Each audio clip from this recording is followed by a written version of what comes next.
बिहुसत सीता माता आई मिथिला धाम में। स्वागतम स्वागतम।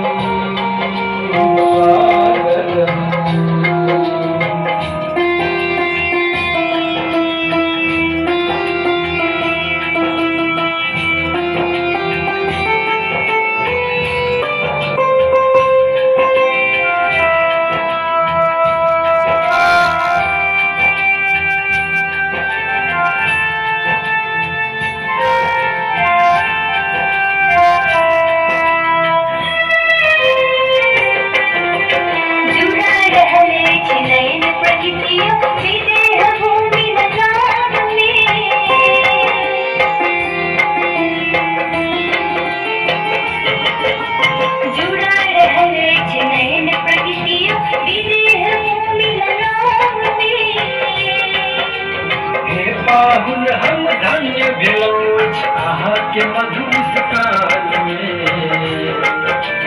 भाव विभोरे छी धरा सिया के,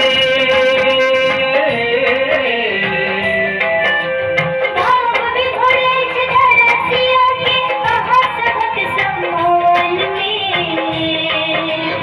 आई डुबल छी अग जग सौंसे विद्यापति के तान में। बिहुसत सीता माता आई मिथिला धाम में। फुलसल बिहुसत सीता माता आई मिथिला धाम में।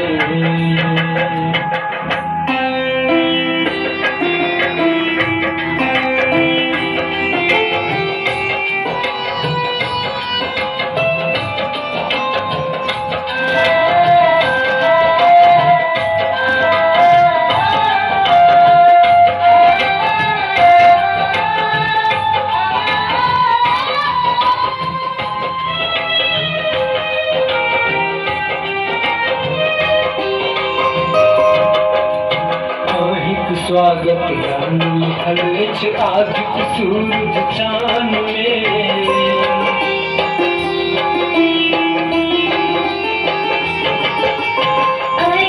स्वागत गान लिखल अछि आज सूरज चान में। भक्ति हमर अछि दुई दान में, हृदय पान मखान में।